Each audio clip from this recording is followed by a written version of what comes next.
നമ്മൾ ഇന്ന് പരിചയപ്പെടാൻ പോകുന്നത് വയനാട് മാനന്തവാടി ശ്രീ പ്രണവം യോഗ വിദ്യാപീഠം സ്കൂളിലെ യോഗാചാര്യൻ ശ്രീ പ്രവീൺ സാറിനെയാണ്.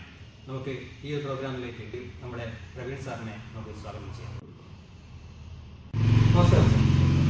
അപ്പോൾ ഈ പ്രണവം ഈ ഒരു യോഗ വിദ്യാപീഠത്തിൽ നമ്മളെത്തിയപ്പോൾ നമ്മൾ പുറത്തുള്ള അന്തരീക്ഷം കണ്ടപ്പോൾ ഒരു പ്രത്യേക ഒരു അനുഭൂതിയാണ്. പ്രകൃതിയോട് ഇണങ്ങി ജീവിക്കുന്ന ഒരു രീതിയിലുള്ള ഒരു ജീവിതശൈലിയാണ് സാറിന് സ്വീകരിച്ചിട്ടുള്ളത്, അല്ലേ?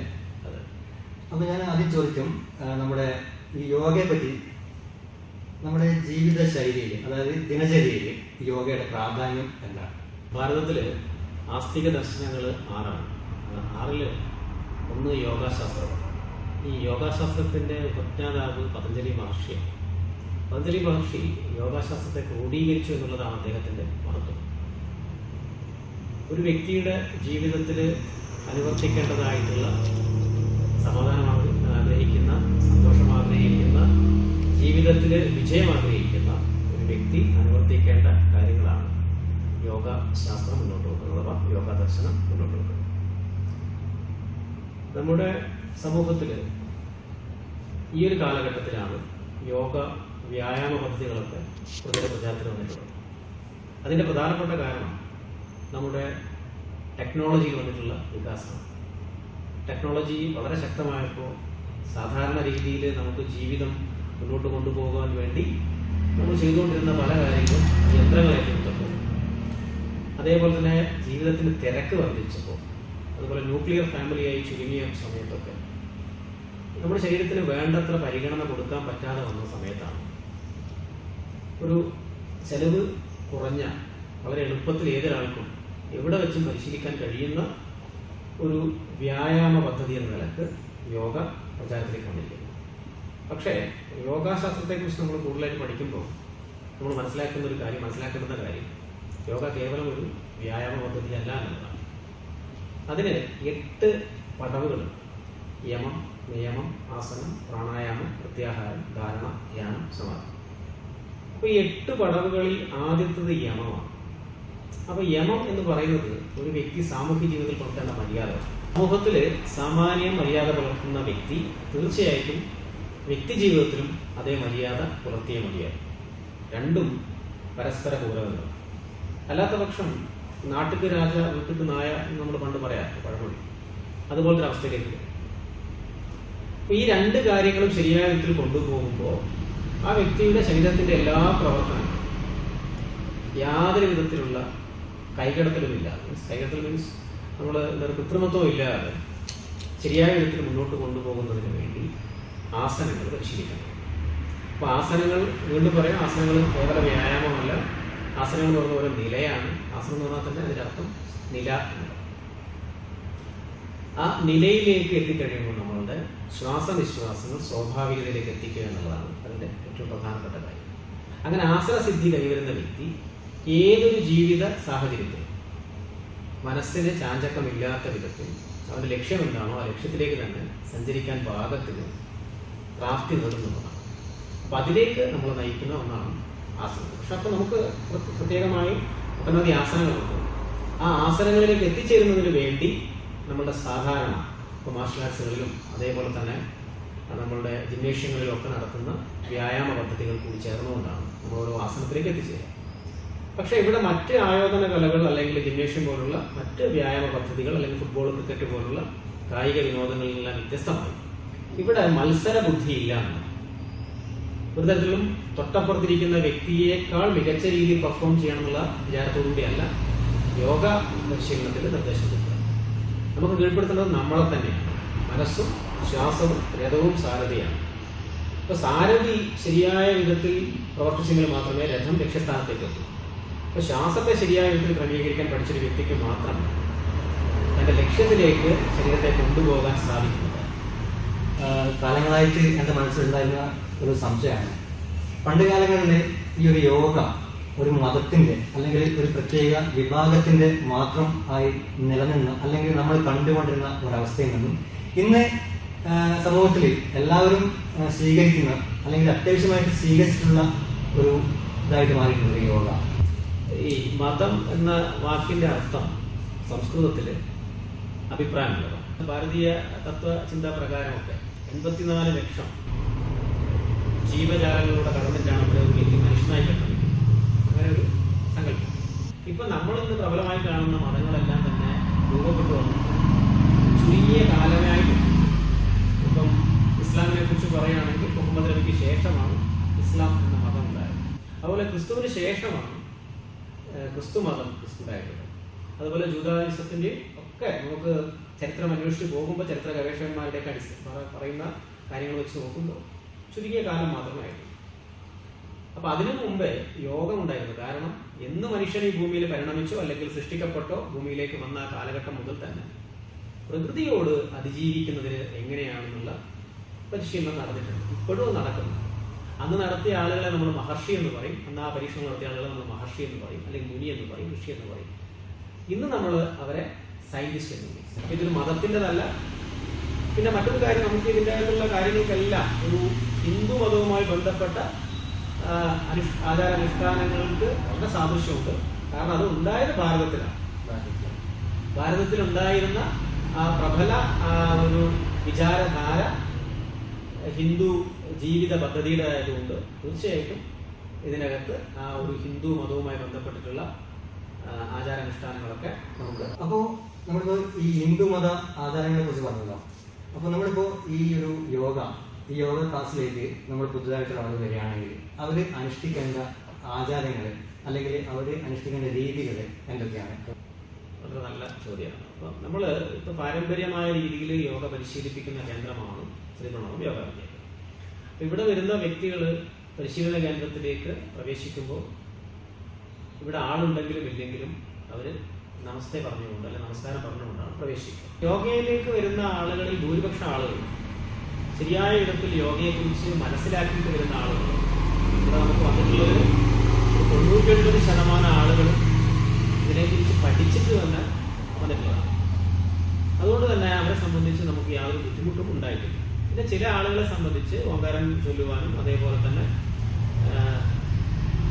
ഈ പറഞ്ഞ ഓങ്കാരവുമായി ബന്ധപ്പെട്ട കാര്യങ്ങളൊക്കെ ചെയ്യാൻ ബുദ്ധിമുട്ടുണ്ട്. അവരെ നമ്മൾ നിർബന്ധിക്കാറില്ല. നമ്മൾ പൊതുവെ പറയുന്നത് വിശ്വാസമുള്ളവർ അവരുടെ വിശ്വാസത്തിനനുസൃതമായ സങ്കല്പത്തിലേക്ക് പോകണം എന്നുള്ളതാണ്. ഇപ്പം നമ്മളെ സംബന്ധിച്ച് ഇപ്പം നമ്മൾ ഭാരതത്തിൽ ജീവിക്കുമ്പോൾ ഇവിടെ ക്രൈസ്തവരുണ്ട്, അതുപോലെ പാഴ്സികളുണ്ട്, ജൈനന്മാരുണ്ട്, ബുദ്ധന്മാരുണ്ട്, ഇസ്ലാമുണ്ട്, ഹിന്ദുക്കളുണ്ട്. നമ്മൾ തെരുവിലൂടെ നടന്നു പോകുമ്പോൾ ഈ പറഞ്ഞ എല്ലാ വിഭാഗത്തിന്റെയും പ്രാർത്ഥനകൾ നമ്മൾ കേൾക്കാറുണ്ട്. ആ പ്രാർത്ഥനകളൊക്കെ നമ്മൾ റെസ്പെക്ട് ചെയ്യാറുണ്ട്.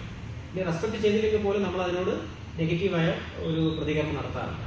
അത് ഗുരുവും ശിഷ്യനും ഒരുമിച്ച് ഒരിടത്ത് ഇരുന്നുകൊണ്ട് ഒരേ മനസ്സോടുകൂടി നമ്മൾ രണ്ടുപേരും ഒരേപോലെ അറിവുള്ളവരായി തീരട്ടെ, പരസ്പരം വിദ്വേഷമില്ലാത്തവരായിരിക്കട്ടെ, സർവ്വപ്രകാരത്തിലും ഗുണഗണങ്ങൾ വർദ്ധിച്ച് നന്മയുള്ളവരായി ജീവിതത്തിൽ നേട്ടങ്ങൾ ഉണ്ടാക്കട്ടെ. ഇതാണ് അതിന്റെ സാമാന്യം. ഇത് എല്ലാ മതക്കാർക്കും ഒരേപോലെ പ്രയോജനപ്രദമാണ്. ഇപ്പൊ നമ്മൾ ഒരു സാധാരണ സ്കൂളുകളിലേക്ക് പോവുകയാണെങ്കിൽ good morning, good evening, good afternoon ഒക്കെ പറയും. അതേപോലെ തന്നെയാണ് അവിടെ ആ ഗുരു ശിഷ്യനും ഒരേ മനസ്സോടുകൂടി പ്രവർത്തിക്കുമ്പോൾ മാത്രമാണ് അവർക്ക് അവിടെ വിജയം ഉണ്ടാകുക. എന്നാൽ പരസ്പരം വിദ്വേഷം ഉണ്ടാവാനും പാടില്ല. ഇത്തരത്തിലുള്ള വലിയൊരു സങ്കല്പമാണ് ഈ സഹനാഭാവം എന്നുള്ള ശാന്തിപാഠത്തിൽ വരുന്നത്. അതുപോലെ നമ്മുടെ ഇപ്പോഴത്തെ ഈ യുവതലമുറ എൻ്റെ ഒരു അഭിപ്രായ പ്രകാരം ഒരു പരിധിവരെ ലഹരിക്ക് അടിമപ്പെട്ട് ജീവിക്കുന്നവരാണ്. അപ്പോൾ അവർക്ക് വേണ്ടി ഈ ഒരു ലഹരി ഉപയോഗം പൂർണ്ണമായി നിർത്താൻ വേണ്ടിയിട്ട് ഈ യോഗയിൽ എന്ത് ആശ്രമമാണ് അവർ ചെയ്യുന്നത്? ലഹരി ഉപയോഗിക്കുന്നതിന്റെ പിന്നിൽ ഒരുപാട് കാരണങ്ങളുണ്ട്. ലഹരി ഉപയോഗിക്കുന്നത് ഒന്ന് ആകാംക്ഷ കൊണ്ട് ഉപയോഗിക്കുന്ന ആളുകളുണ്ട്, അതേപോലെ തന്നെ അറിയാനുള്ള ആകാംക്ഷ, അതേപോലെ തന്നെ സാഹചര്യങ്ങളുടെ സമ്മർദ്ദങ്ങൾ കൊണ്ട് ലഹരി ഉപയോഗിക്കുന്നവരുണ്ട്, പിന്നെ നിരാശ കൊണ്ട് ഉപയോഗിക്കുന്നവരുണ്ട്, അതുപോലെ സന്തോഷം കൊണ്ട് ഉപയോഗിക്കുന്നവരും. കാരണം ഒരു കൂട്ടുകെട്ടിൽ പെടുമ്പോൾ നമുക്കൊന്ന് ആഘോഷിക്കണം, അതിനു വേണ്ടി മദ്യം പോലുള്ള അല്ലെങ്കിൽ മറ്റ് കാര്യങ്ങൾ ഉപയോഗിക്കുന്നതാണ്. പിന്നെ അടിമപ്പെട്ടു തിരിച്ചു വരുന്നതിന് വേണ്ടി തീർച്ചയായിട്ടും അവരുടെ ശരീരത്തിലുള്ള ആ ഒരു ഈ ലഹരിയുടെ കണ്ടന്റുകളെ കുറയ്ക്കാൻ, അവരുടെ ആ ഒരു ശീലത്തെ മാറ്റാൻ കൃത്യമായി നമ്മൾ യോഗ പരിശീലിക്കുന്നതിലൂടെ മറ്റ് കായിക പരിശീലനങ്ങളിലൂടെ സാധിക്കുന്നുള്ളതാണ്. കാരണം ഹാപ്പി ഹോർമോൺസിന്റെ ഉത്പാദനം ശരിയായ വ്യായാമത്തിലൂടെ, പ്രാണായാമത്തിലൂടെ ഉണ്ടാകുന്നുണ്ട്. അത് നമ്മളിപ്പോൾ ജിമ്മിൽ പോയാലോ അല്ലെങ്കിൽ നമ്മളിപ്പോൾ ക്രിക്കറ്റ് കളിക്കുന്നതാണെങ്കിലോ ഫുട്ബോൾ കളിക്കുന്നതാണെങ്കിലോ ഒക്കെ കിട്ടുന്നതാണ്. യോഗയിൽ നിന്ന് കിട്ടുന്ന ഒരു കാര്യം കൃത്യമായ മോട്ടിവേഷനുകളാണ്. ശരിയായ വിധത്തിൽ ഒരു മെന്റർ ഈ പറയുന്ന വ്യക്തിയെ സ്ക്രീൻ ചെയ്തുകൊണ്ട് ആ വ്യക്തിക്ക് എന്താണോ ആവശ്യമുള്ളത് ആ ആവശ്യമുള്ള ഭാഗത്തെ ഫുൾഫിൽ ചെയ്യുന്ന വിധത്തിലുള്ള നിർദ്ദേശങ്ങൾ ഉപദേശങ്ങൾ നൽകും. അതുകൊണ്ട് തന്നെ യോഗയിലൂടെ ഇത്തരത്തിലുള്ള ശീലങ്ങളെ മാറ്റിയ ആളുകൾ ഒരുപാടുണ്ട്. പിന്നെ എപ്പോഴും ലഹരി ഉപയോഗം നിർത്തുക എന്നുള്ളത് പുറത്തുള്ള ഒരാളുടെ അക്കൗണ്ടിൽ സംഭവിക്കുന്ന കാര്യമാണ്. അവനവൻ തന്നെയാണ് തീരുമാനിക്കുന്നത് ലഹരി വേണ്ട എന്നുള്ളത്. ആ ലഹരി കൊണ്ടുവന്ന ദൂഷ്യവശങ്ങളെ കുറിച്ച് നമ്മൾ എത്ര പുറത്തുനിന്ന് പറഞ്ഞിട്ടും കാര്യമില്ല, ആ വ്യക്തിയുടെ ഉള്ളിൽ ബോധ്യമുണ്ടാകണം. അങ്ങനെ ബോധ്യപ്പെടുന്ന ഒരു വ്യക്തിയെ സംബന്ധിച്ച് ഇത്തരത്തിലുള്ള ഒരു ജീവിത മാർഗത്തിലേക്ക് പദ്ധതിയിലേക്ക് വരുമ്പോൾ തീർച്ചയായിട്ടും റിസൾട്ട് ഉണ്ടാകും. അപ്പോൾ യുവതലമുറയോട് പറയാനുള്ളതിനേക്കാൾ കൂടുതൽ അവരുടെ രക്ഷിതാക്കളോടും അധ്യാപകരോടും പറയാനുള്ളത് കുട്ടികളെ നന്നായി കളിക്കാൻ അനുവദിക്കുക. അതുപോലെ അവരുടെ കൂട്ടുകാരെ കൃത്യമായി നമ്മൾ മനസ്സിലാക്കുക. ശ്രദ്ധിക്കുക. യോഗ എന്ന് പറയുന്ന ജീവിത പദ്ധതിയിലേക്ക് വന്നാൽ നല്ല രീതിയിലുള്ള ശമനം ഉണ്ടാവും. പൂർണ്ണമായും മാറിയ ആളുകളും ഉണ്ട്.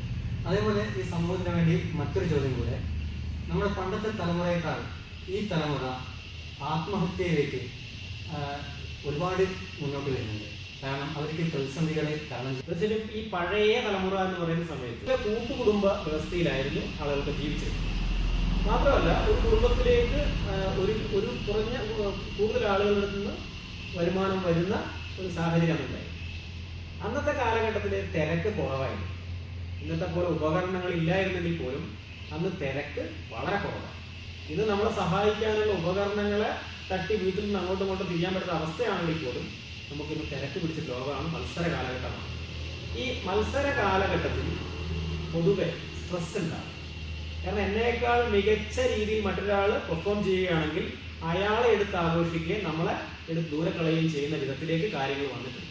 അപ്പോൾ സ്ട്രെസ്സാണ് ഇതിനെല്ലാം കാരണം. പിന്നെ ഒറ്റയ്ക്ക് നേടണം എന്നുള്ള ചിന്ത മാറ്റി ഒരുമിച്ച് നേടണമെന്നുള്ള ചിന്തയിലേക്ക് നമ്മൾ വരണം. അപ്പോൾ നേരത്തെ ചൊല്ലിയ ശാന്തിപാഠത്തിലും ലോകം മുഴുവൻ സുഖമായിരിക്കട്ടെ, പരസ്പരം വിദ്വേഷമില്ലാതിരിക്കട്ടെ, മത്സരങ്ങളില്ലാതിരിക്കട്ടെ എന്നുള്ള ഒരു കൺസെപ്റ്റാണുള്ളത്. അതുകൊണ്ട് തന്നെ അത്തരത്തിലുള്ള കാര്യങ്ങളിലേക്ക് വളർത്തിയെടുക്കാതെ ഈ പറഞ്ഞ നിരാശയും ആത്മഹത്യയും പൂർണ്ണമായും പരിഹരിക്കാൻ സാധ്യമല്ല എന്നുള്ളതാണ്. പണ്ടുകാലത്ത് പറയുന്നതിൻ്റെ കാരണം അതായിരുന്നു. ഇത്തരക്കാർക്ക് ഒരു മനഃശക്തി കിട്ടാൻ വേണ്ടിയിട്ട് യോഗയിലേക്ക് വരുമ്പോൾ ഈ കൺസെപ്റ്റിലേക്ക് വരും. അതായത് ലോകം മുഴുവൻ എൻ്റെ ബന്ധുക്കളാണ്, ലോകം മുഴുവൻ സുഖമായാൽ മാത്രമേ എനിക്ക് സുഖമുണ്ടാകൂ എന്ന വിശാല കാഴ്ചപ്പാടിലേക്ക് വരും. പണ്ടൊരു കവി പറഞ്ഞതുപോലെ ലോകമേ തറവാട് എന്ന് പറഞ്ഞതുപോലുള്ള ഒരു വിചാരത്തിലേക്ക് വരും. അവിടെ ജാതിയോ മതമോ രാഷ്ട്രീയമോ ഒന്നും തന്നെ നമുക്കൊരു പ്രതിസന്ധിയായി വരില്ല. യോഗ ഇന്ന് ലോകം മുഴുവൻ എന്താ പറയുക സക്സസ് ആയിട്ടുള്ള മനുഷ്യർ അവരുടെ ജീവിതത്തിൽ ഏറ്റവും വിജയ ഫോർമുലയായി സ്വീകരിച്ചിട്ടുള്ള ഒന്നാണ്. ഇത്രയും നേരം ഞങ്ങൾക്കൊപ്പം നമ്മുടെ പ്രേക്ഷകർക്ക് വേണ്ടിയിട്ട് ഈ യോഗയെ പറ്റി ഇത്ര വിശദമായിട്ട് നമ്മളോട് സമീപിച്ച പ്രവീൺ സാറിന് ഞങ്ങളുടെ എല്ലാവിധ നന്ദിയും അറിയിക്കുന്നു. അതേപോലെ സാറിൻ്റെ ജീവിതത്തിലുള്ള മുന്നോട്ടുള്ള യാത്ര ഇനിയും ഒരുപാട് കാര്യങ്ങളിൽ എത്തപ്പെട്ട് എന്നെ ആത്മാർത്ഥമാക്കി പ്രാർത്ഥിക്കും. നമ്മുടെ ഈ ചാനൽ ഒട്ടനവധി കലാകാരന്മാരെയും അതേപോലെ ജനോപകാരപ്രദമായിട്ടുള്ള വിഷയങ്ങളും ജനങ്ങളിലേക്ക് എത്തിക്കണമെന്ന് ആഗ്രഹിച്ചുകൊണ്ട് പ്രവർത്തിക്കുന്നതിനാണ്.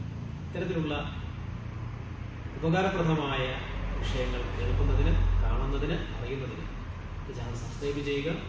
അതോടൊപ്പം വീഡിയോ ഇഷ്ടമായി ലൈക്ക് ചെയ്യുക. നിങ്ങളുടെ അഭിപ്രായങ്ങൾ എന്ത് തന്നെയാണെങ്കിലും കമൻ്റായി രേഖപ്പെടുത്തുക. എല്ലാവർക്കും നന്മകളുണ്ടാവട്ടെ. നന്ദി.